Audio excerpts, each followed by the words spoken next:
Today we're going to be talking about those black spots on the leaves of your roses. What is it? How do we treat it? And how do we stop it from happening again? First of all, what is it? Well, it's a fungus most commonly known as, you guessed it, black spot, and it affects the foliage of roses when they're kept in humid conditions. It will first appear as a little black spot on the leaf that slowly gets bigger and bigger as the rest of the leaf slowly turns yellow and dies. If left untreated, it will slowly decimate the foliage of the plant and eventually kill the entire rose. So, how do we stop this from happening?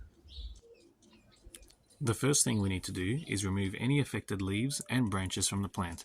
We need to place them into a plastic bag and throw them into the rubbish bin. This way, we will avoid the spread of the spores around the garden.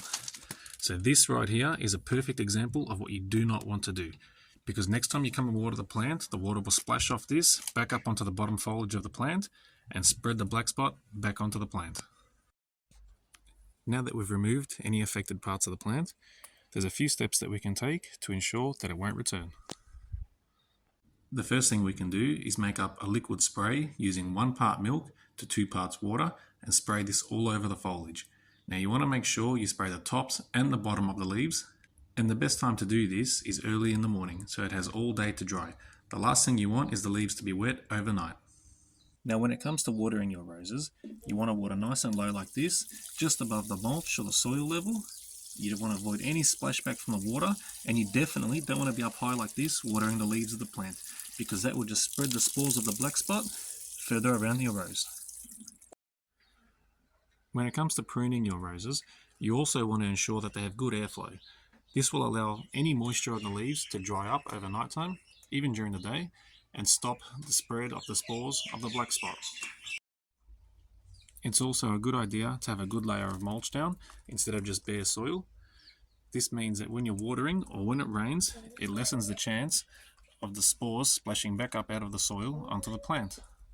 But if you're not a fan of mulch, I have another solution for you. You could try growing this plant. This plant is known as Sweet Alyssum or Sweet Alice, and it is an excellent companion plant for roses. It's not only a great ground cover and will stop the splashback of the spores from the soil. As we can see here, you can't even see the soil. It's an excellent ground cover.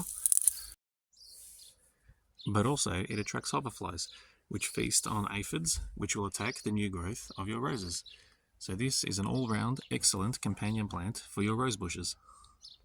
If you follow these tips, you'll have healthy, happy roses in your garden for years to come. I hope you found this video helpful. If you did, please hit the thumbs up and subscribe to the channel. And thanks and bye for now.